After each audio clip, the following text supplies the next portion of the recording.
向往的远方，精彩的世界，有多少人想要，又有多少人敢要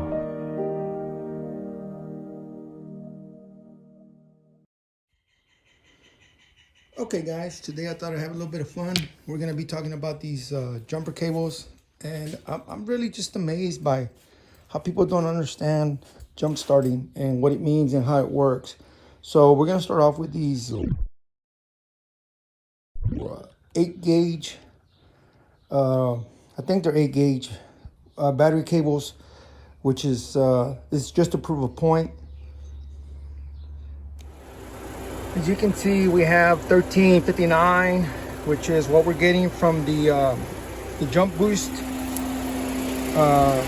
We have the cables here on the car, and of course this is the 8 gauge jumper cables. But getting back to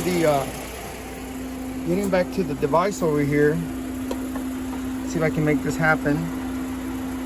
We have an amp meter that's going to monitor how much pull we have on the cranking system, which we're getting ready to try that. It shouldn't start, the battery's pretty low. But anyway, you can see the voltage there, and let's see what it does when I try to crank it. Oh yeah, so I can see.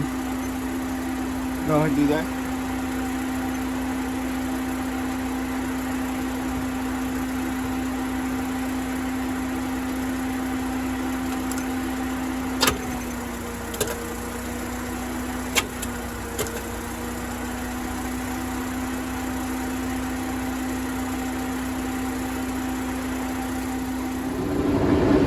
Now here, we're gonna jump start it with some, I think 2 gauge jumper cables with bigger battery cables, and we're gonna have the diesel trying to jump start it. Let's see what kind of amps we pull, and watch the voltage.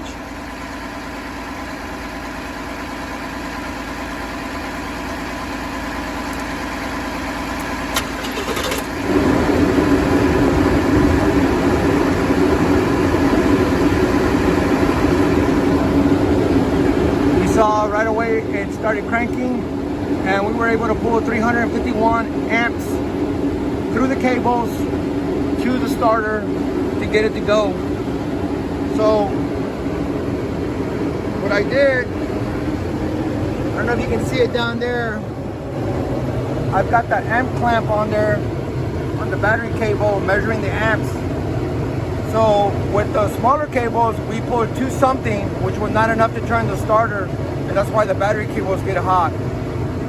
Okay guys, as you can see, on my service truck, I carry 3 sets of jumper cables. Why do I carry 3 sets of jumper cables? Well, it's pretty easy.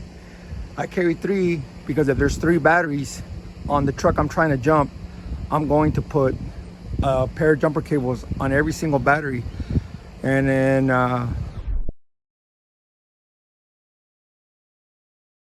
most cases, no matter how discharged they are, even down to like reading 1 volt or 2 volts, most times under 15 minutes I can get it to start without having to remove and replace the batteries. These days, with so much electrical stuff, inverters, GPS tracking devices, microwaves, refrigerators, APUs, UPUs, all these different units, sometimes it's not convenient to remove the batteries, because if you lose track of one of the main cables, and you could cause an electrical fire, you have to be on top of your game, which that's a whole separate video.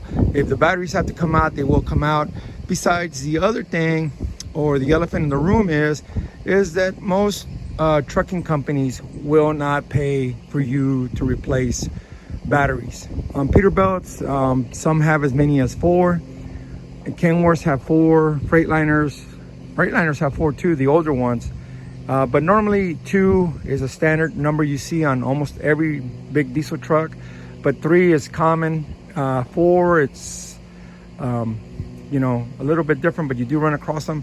But I do have these 3 sets of jumper cables that I carry on my service truck at all times, and I do have a way to connect 3 sets of jumper cables to the batteries And in most cases, average time from the time I put them on to the time I get the truck started is 3 minutes. And that's what the customer wants. They don't want to hear about killing the alternator. They don't want to hear about nothing. All they want to know is start the truck, give them the bill, and they're gone. So that's one of the things that you need to understand is that, you know, these customers, especially now with diesel prices so high, they're trying to save money at every corner. So, you know, I used to carry a battery charger with me on the truck, 225 amps. But even at that, you can only give one battery 225 amps. Even though they're daisy chained, it doesn't equally charge the 3 batteries. That's a whole nother video. So what I've ended up doing over the years, I found out it's better to carry 3 sets of jumper cables, connect them to my batteries on my service truck, and then go ahead and jump start it. And like I said, average time is 3 minutes. Worst case scenario, no more than 15 minutes to get a truck to start, to crank over. I mean, other than if it has a bad starter or something weird. But anyway,